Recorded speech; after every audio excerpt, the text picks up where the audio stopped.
বন্ধুরা, জাসাস ঢাকা দক্ষিণে আয়োজিত আমাদের ইফতার মাহফিলে সদস্য সচিব রতন ভাইকে বক্তব্য দিচ্ছে।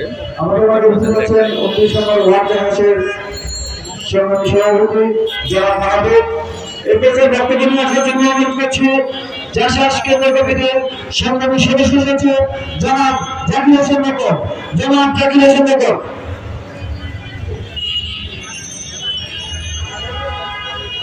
জাকির হোসেন ভাই বক্তব্য দিলেন। বাংলাদেশ জাতীয়তাবাদী সামাজিক সাংস্কৃতিক সংস্থা জাসাস ঢাকা মহানগর দক্ষিণ কর্তৃক আয়োজিত দেশ নায়ক জনাব তারেক রহমানের নির্দেশনায় গণ ইফতারের আজকের এই ইফতার পর্বে সহযোদ্ধা সভাপতি এখানে উপস্থিত আছেন। আজকের এই ইফতার মাহফিলের প্রধান অতিথি হিসেবে বাংলাদেশ জাতীয়তাবাদী দলের জাতীয় নির্বাহী কমিটির অন্যতম যুগ্ম মহাসচিব, মুন্সিগঞ্জের কৃতি সন্তান অ্যাডভোকেট আব্দুল সামাদ আজাদ, উপস্থিত আছেন জাসাস জাতীয় নির্বাহী কমিটির অন্যতম যুগ্ম আহ্বায়ক জনাব লিয়াকত আলী, অন্যতম যুগ্ম আহ্বায়ক ফারহানা চৌধুরী বেবি, ঢাকা মহানগর জাসাসের সংগ্রামী সদস্য সচিব শফিকুল হাসান রতন সহ জাসাস জাতীয় নির্বাহী কমিটি ঢাকা মহানগর বিভিন্ন থানা উপস্থিত ভাই বোনেরা, আসসালামু আলাইকুম।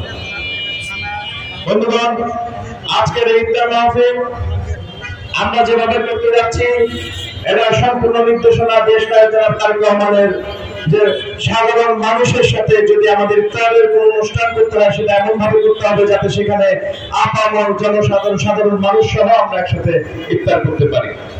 তাই সেই নির্দেশনা অনুযায়ী আজকের আমাদের এই আয়োজন। আমাদের পূর্ববর্তীর বক্তব্য বলে গেছেন, বাংলাদেশে ফ্যাসিস্ট সরকারের আমলে কিছুদিন আগে যেখানে আমাদের কথা বলার কোনো অধিকার ছিল না, গণতান্ত্রিক কোনো ব্যবস্থা ছিল না, সেখানে এরকম একটা আয়োজন আসলে সেটা আমাদের হয়তো সেভাবে আমরা করতে পারতাম না বা সেই চিন্তাও করা যেত না সেই সময়। তাই আজকে বাংলাদেশে একটি অন্তর্বর্তীকালীন সরকার প্রতিষ্ঠিত, সেখানে সেই কারণে আমরা হয়তো এই কর্মকাণ্ড আমরা করতে পারছি। তবে মূলত যে জিনিসটা বাংলাদেশে এই মুহূর্তে সেটা দরকার, আসলে একটি গণতান্ত্রিক সরকারের দেশে এখন খুবই প্রয়োজনীয় একটি ব্যাপার।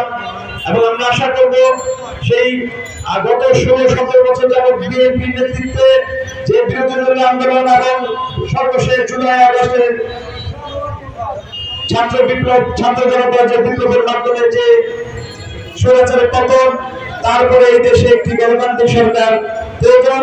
আমরা চাই যাতে দ্রুত একটি গণতান্ত্রিক ভাবে নির্বাচনের মাধ্যমে একটি সরকার প্রতিষ্ঠিত হয়ে এদেশের গণতন্ত্র পুনঃপ্রতিষ্ঠা হোক এবং সাধারণ মানুষ তার অধিকার ফিরে পায়। এবং আজকের এই অনুষ্ঠান থেকে আমরা সর্বোপরি যে দোয়া করতে চাই দেশনেত্রী বেগম খালেদা জিয়ার জন্য, সুস্থতার জন্য।